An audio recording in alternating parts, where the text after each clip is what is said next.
I'm Jacob. I'm making a new video game, and I'd like to document that process for you. In this video, I'm going to show you how I go from a list of goals, my own reason for making a video game, to a design, something that an idea for a video game that I can actually make. Now, I don't have a script for this because I don't know what game we're going to make yet. That's also why there's going to be a lot of ums and a lot of pauses and mistakes. Something else that you'll notice, I don't have a computer set up here to edit graphics or a keyboard to make music. When I make a game, I like to start basic right here so I don't waste a lot of time making code or assets that I'm not going to use in the actual game. Get everything figured out in the design first. So I think the place to start is to talk about the goals. Actually, I'm going to back up. Another thing I'd like to say is that this is going to be a very short video. The actual design process would take hours or days. I'd keep coming back to the design until I was happy with it. Because I want to get this all done in a video that you can watch, we're going to abbreviate it quite a bit. Now let's talk about the goals. My goals for this project, I want to release it on Steam. I want to release some videos associated with it. That's what we're doing now, so I can get better at making videos. I'm going to improve my game engine by adding my audio synthesizer and graphics editor into it. And I'm going to create a Patreon. So those are the goals. Those don't sound like goals for a game, and there's a reason for that. I'm getting this process started, and the purpose of this game is to get all those things moving. With that in mind, if we wanted to just check off those boxes, we could create any game. We could create an asset flip or some shovelware. But if we go back to those goals, we really want to be able to create a game that we can get people interested in enough to make some videos. We want to create a game that people will be interested in to go to our Patreon, etc. So we want to create something interesting, something that holds people's attention. But from those goals, we can also see that we don't want to spend more time than necessary. We want to create something short that achieves our goals. So let's think about how we create a short game. One way of doing it, I already know this, I've been thinking about this for a while. One way is to lean on our strengths. So what am I good at? Another thing that we can do to make sure that this goes quickly is to use things that we already have. So I'm going to write down, use what we already have. And those will kind of be like guiding principles on how we design this. What are my strengths? I do action games pretty good. I can do story, but that takes a while. I'm actually going to put that in risks. I'm going to put plot in risks. So, like, plot we can do, but it would take a lot of time. I do 8-bit graphics well. All along the same lines, I'm going to put in our risks detailed graphics, like detail is the wrong word, but large graphics that take a lot of work. So mechanics, I am very good at taking a mechanic and making it fun. I'm going to say mechanics and fun. And this kind of sounds a little silly to put in strengths. Shouldn't every game developer be good at making fun games? And I think that what I learned from my last game, Gobbo-Helsing, is that I focused exclusively on mechanics. I just said, let's make a fun game. And when I showed it to players, they wanted to know where the story was. And that surprised me because I'm thinking, it's just fun, just play it, who cares about the story? And I realized that I was neglecting story in a way that I wouldn't neglect, let's say, sound. I would never put out a game that had no music, but I was putting out games that had no story. So, too much focus on fun, not enough focus on story. I already have plot in the risks, so we need to make sure that we include plot in this. I'm going to put a star next to that so I remember that. Another risk that we have is a lot of content, a lot of handmade content. So let's put that in there. Handmade content under risks. What I mean by that is that we want to make something quickly, so we can't have, let's say, 100 unique levels. We have to make sure that we're limiting the amount of things that we have to design, unique each time. Let's move on from strengths and weaknesses again, because we're trying to keep the video as short as possible. At this point, I would like to brainstorm some possible game ideas. So an action game, I already have the game engine for a top-down action game, and it can be used for other sorts of things like side-scrollers, platformers, but it does top-down action best right now. So that's something we already have, a top-down action game engine. So what kind of top-down action games can we make? With my graphics, my kind of combat that I have, the one that comes to mind immediately is we can make a Zelda clone.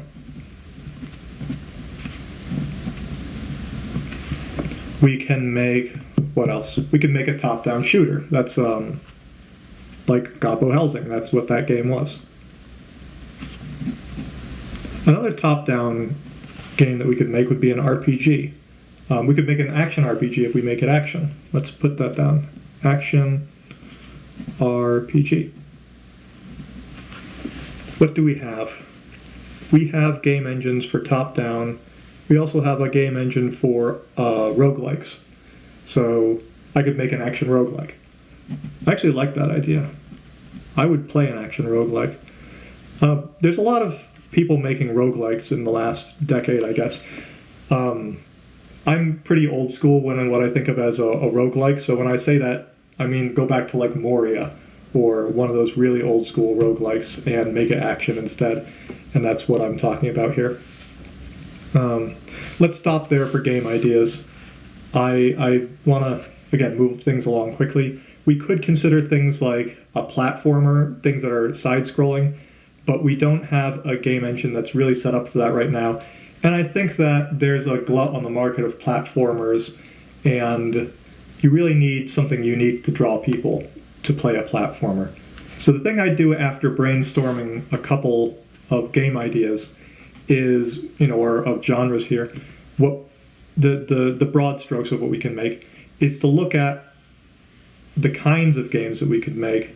If we're making an action RPG, let's really envision that game, and then start to say, how can we add our strengths to it? How can we address the risks?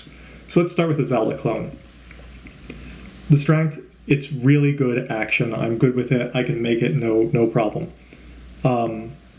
It's going to need a lot of handmade content if we have like 8 dungeons, and we need to make 8 bosses, 8 handmade dungeons. It's you also need to have a reason for people to play your clone, your Zelda clone. Same way as like a platformer. You need to have something that brings people into it. And I don't think that I actually do have an idea for what I want to do with the Zelda clone eventually, but it's too big for this project. So I think that I don't have something unique to bring it in right now. Top-down shooter. Top-down shooter, again, I have everything I need for it, but I don't think that people really want to play top-down shooters right now.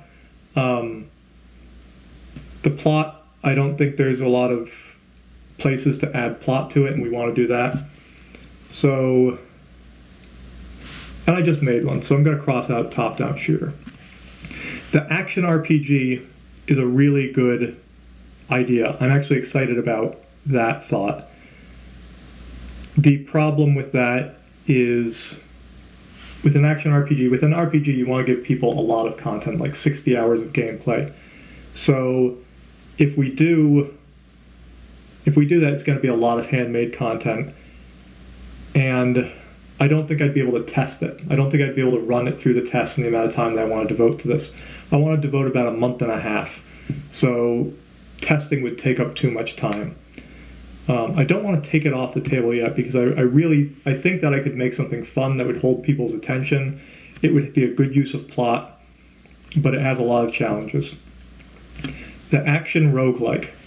Action roguelike might be a good place for us to go, but I'm worried about the procedural generation. I've done a lot of procedural generation, and I know that it takes time to tweak it and get it right.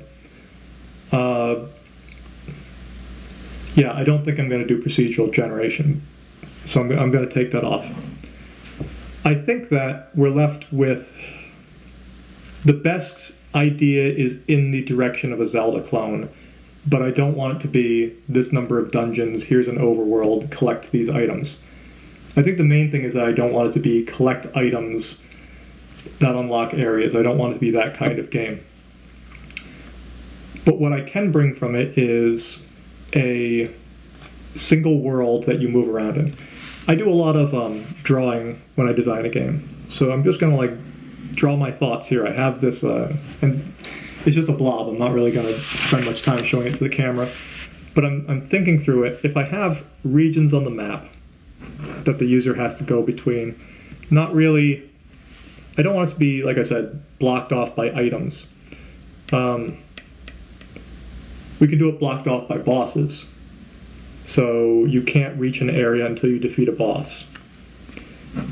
That brings up the notion that would be just like the top-down shooter where you have like level 1, you kill a boss, level 2. We don't want to do that. So we want to give the user some reason to move around this area. That they can like go into an area and learn about it before they have to face the boss. So there's reasons to go into an area before you fight the boss. After you fight the boss, there's reasons to go back to areas that you've been. So this is like a, this brings to mind like a Metroidvania. But again, we don't want to have, Metroidvanias are very heavy on items that you use in a puzzle way to unlock an area. We don't want to do that. We want this to be combat focused. I'm really going to focus on my strength here. Combat is a mechanic that I can do and make it really fun. But we're going to have like items, you know, different kinds of weapons to attack with maybe. Bows, lances, swords, hammers. So we can add a lot of variation to the combat. We can give the user lots of different ways to equip themselves so that they can put on equipment that makes them a mage, you know, maybe a wizard's robe and equip a book of spells. Or they can be a heavy knight, or they can be a movement-focused knight, light armor. So I think that's the way to go with this. We can have like let's say the area that they're in is a castle. They could be a central room, which is like the throne room where the final boss is. And then different areas with different bosses. And the last thing that we'd need to do for this is make sure that we can do a plot. So it's a Metroidvania kind of setup. People are moving between areas. What I don't want to do is have a plot that they have to watch over and over again. I'm going to really focus on the mechanics and the fun. The plot should be there, but it should be something that doesn't get in the way if you're coming back to play the game again, or if you're just not interested. So skippable, we can have an intro and outro. So when you first start the game and when you finish the game, you get cinematic sequences. We can have dialogue, so that the bosses say something when you attack them. We can have dialogue with the with people. There can be NPCs. I don't really like the idea of NPCs. I don't see this as being... that seems like a lot of work, and why would they be in this castle that you're attacking? You know, BioShock does those journals. That you pick up a journal as an item. So it's like NPC dialogue, but it's an item. There's a lot of games that do journals. So if we do... Yeah, we can use the environmental storytelling as one of those things that you have to be good at designing your landscape, and I don't think I want to put that much time into it, but we can use some kind of journaling system, some kind of thing where items left behind tell the story. And that can just be, in this area there's a lot of wizards books, and that's the area where you fight the Grand Mage or whatever. So we can tell the story through these little books, dialogue with the bosses, intro and outro cinematics, one area that the user goes between in a Metroidvania kind of way, final boss. So we're coming up to 15 minutes now, which is what I wanted to cap this video at. And at this point, I've really rushed the process, but we can see that the game that we have now accomplishes our goals. It's interesting enough that we can make videos about it. We can show, here I'm working on this boss, here I'm working on this area of it, now I'm working on music, and I can make those videos. I can offer, users Patreon rewards if they want to, I'll put out a demo of the game that just has this region. And when I release it to Steam, I think that I can make this game that people will play and find it to be fun. So this achieves our goals. At this point, once I had fleshed out this game a lot more, I would step back and I would explore maybe another one of those game genres that we talked about, or another idea, and I would say, okay, let's design that game from the ground up. And then I would compare the games. I'd compare a couple games, whatever really interested me. If I wanted to make something with Vikings, I've been thinking about a Viking game. So I might say, how can I make a game with ships and Vikings? How can I make that with my strengths and, achieve my goals with that? And I'd say, which one really works best? Which of these game designs do we want to go forward with? And once I had decided on that, the next steps would be, theme. Is this grimdark? Or is this cartoony? I'm going to be, as I revisit this and go over all these designs, I'm going to be really fleshing this out. How many bosses do we have? How many areas? What does the HUD look like, the interface?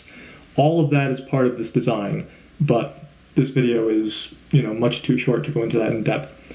I hope you enjoyed this. I hope this gave you some ideas or some insight into just how I do it.